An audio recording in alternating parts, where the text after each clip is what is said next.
आहे. Happy Rakshabandhan to all of you. मी आता माझ्या भावाकडे चालली आहे, माझ्या आईवडिलांकडे, माझ्या भावाला भेटायला. आणि तिथे रक्षाबंधन करताना मी तुम्हाला ब्लॉग नक्की शेअर करेन आणि सगळ्यांची भेट पण करून देईन. Okay, bye bye. चलो, फॉलो मी. व्हॉइस ओव्हर टाकायचा आहे. माझ्या आईवडिलांकडे आता आलेली आहे. माझ्या भावाच्या हे बघा, वेलकम. कोलॅब आलेले आहेत. हे पहा, हा माझा भाऊ आता मला भेटलेला आहे. आम्ही ब्लॉगिंग मध्ये दिसतो असं बघा. हा पण भाऊ बघा जेवतोय. हा बघा संदीप माझा काय की बाय बाय. नक्की कोणाचा ब्लॉग चालू? दोघींचा पण चालू. दोघी चायनल जेवणार. हा? हे बघा, ती भावंड सगळे आहेत, तिथे बसलेले आहेत. आम्ही एवढा उशिरा येऊन आम्हाला फक्त फोन केले, पण ह्या स्वतः रेडी झालेल्या नाहीयेत. हे बघा, ह्याच त्या आहेत. ब्लॉगिंगचा केओस चालू आहे इथे. हे पहा, सगळे आम्ही एकत्र आहोत. एक केस वगैरे चांगले वाटतात. येस, फोटो सेशन चालू आहे. ही बघा सुप्रिया, मोठी ब्लॉगर झालेली आहे. तिचं लक्ष प्रोग्राम मध्ये आहे, ती सगळं ब्लॉगिंग वर लक्ष देते. हे पहा, तुम्ही सबूत बघू शकता. वाढल्या पाहिजे. हा, उंची सर्वांची हाईट झाली पाहिजे. हायटेड चांगले. चला ही बघा माझी ड्रॅमॅटिक फॅमिली.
माझ्या भावांना राखी बांधली आहे. आणि ही बघा रितिशा, यांनी पण आमच्या भावांना राखी बांधण्याचा प्रोग्राम चालू ठेवलेला आहे. अजून बरेचसे भावंड आहेत जे छोटे छोटे आम्ही राखी बांधण्यासाठी.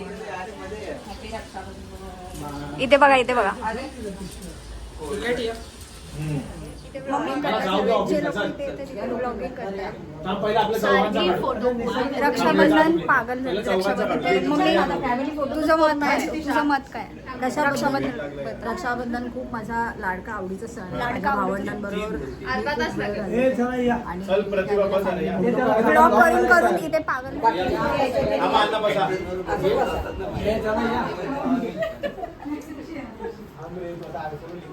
हॅपी रक्षाबंधन. खूप छान छान गिफ्ट आहे. बघा, ही माझी सगळ्यात मोठी हत्ती आणि ही माझी सगळ्यात छोटी हत्ती. फिटिंग आता रितिशा अनबॉक्सिंग करते. हा टॉप आहे. टॉप एक स्पेशल गिफ्ट आहे, आम्ही तिच्यासाठी बनवलेलं. ऍक्च्युली त्या दोघी बहिणींसाठी बनवलेलं आहे. ते तुम्ही बघा आता. मॅग्नेट आहे. कस्टमाइज्ड आहे. वाव. मला कमेंट द्या तुला आवडतंय का.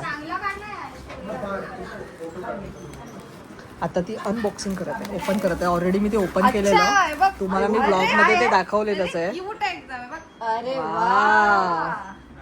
फ्रीजला लावा. मस्त. मस्त आहेत ना. एक रितिशाचा एक स्पेशल फोटो पण आहे त्याच्यात. Yes. अजून एक तुझा फोटो बघ ना, मस्त आहे. हे बघा, हा मला रितिशाचा फोटो नेहमी आवडतो. हे बघ, मस्त आलाय ना. तिचा मी हा फोटो म्हणून ऍक्च्युली त्यांना मी जर फोटो मागितले असते तर ते सरप्राईज राहिलं नसतं, म्हणून त्यांचे मी इंस्टाग्रामवरचे असेच रॅन्डमली फोटो घेतले आणि त्यांना हे मॅग्नेट बनवून दिलं. ही दीदीचे फुलं वाव. दाखव रे अर्जुन, दाखव. हे बघा, फ्रीज मॅग्नेट्स. येस. कशा वाटले, आवडले रितिशा? हा मस्त. हा दीदीचा PFP आहे तिला इंस्टाग्रामवर. येस. हे त्यांचे रॅन्डमली मी इंस्टाग्रामवरचे फोटो घेतले, कारण मला जर त्यांच्याकडून फोटो घेतले असते तर ते रिव्हील झालं असतं माझं गिफ्ट. मितालीचा पण एक बघ ना, एकदम क्यूट फोटो आहे. तुला जर मागितलं असतं तर गिफ्ट माझं रिव्हील झालं असतं. दाखव मितालीचा, दाखव बघा. मस्त आहे ना. माझ्या आत्तीच्या चॅनलला लाईक करा, सबस्क्राईब करा, शेअर करा. माझे आणि छोटे comment माझे पण नवीन करा. नवीन ब्लॉग आहे. थोडे चुका होतील, काय होतील, पण त्या छान तुम्ही सांभाळून घ्या. ही माझी मोठी दीदी आहे, रितिशा दीदी. ही माझी छोटी बहीण आहे मिताली, आणि ती दुसरी आहे पण ती काय आता हां म्हणजे सगळ्यात छोटी बहीण. आणि ही ती आहे ती तिथं मागे आहे जी ती बहीण आहे ती काही कामाची नाही आहे, ती प्रियांका. आणि दीदी तुझं काय मत आहे, माझ्या रील्सवर तुझं काय मत आहे? अरे हा, तू ना माझ्या मैत्रिणीच्या रील मध्ये यायला लागलाय. फीड मध्ये येत चाललेला आहे. रील मध्ये चालतोय तू एकदम फेमस. आपण अण्णा, तुमचं काय मत आहे आजच्या रक्षाबंधनबद्दल? एकदम सुंदर झालं रक्षाबंधन. तुमच्या बहिणी कुठे आहेत अण्णा दोन? माझ्या बहिणी आहेत आता आपापल्या घरामध्ये, पण त्या लांब असतात सगळ्या. काही आता आपण घरच्या मेन बाईकडे जाऊ. आई मला सांग, तू नटली काय नाही? आज सगळ्यांचा रक्षाबंधन आहे आणि मला वेळच मिळाला नाही. आता आपण घरातल्या सगळ्यात छोट्या भावाकडे जाऊ, तो म्हणजे हा हर्षा. तुझं काय मत आहे हर्षा रक्षाबंधन? चांगलं आहे. काहीतरी बोल ब्लॉग मध्ये. काय नाही, सध्या माझे कपडे घेण्यात तुला कपडे घेण्यात झाले. आणि हा आमचा अभयराज बघायला रुपारेलचा TC पण बोलू शकता तुम्ही त्याला. तुझं काय मत आहे अभय रक्षाबंधन बद्दल? आणि हा आमचे काका मॉडेल बिडल सिलेक्ट करतात, तुम्ही कॉन्टॅक्ट करू शकता यांना कधी पण. हा फिल्म इंडस्ट्रीसाठी. आणि हा ओंकार काय कामाचा नाही तो पण ठीक आहे. आणि ही माझी बहीण Priyanka. To all of you.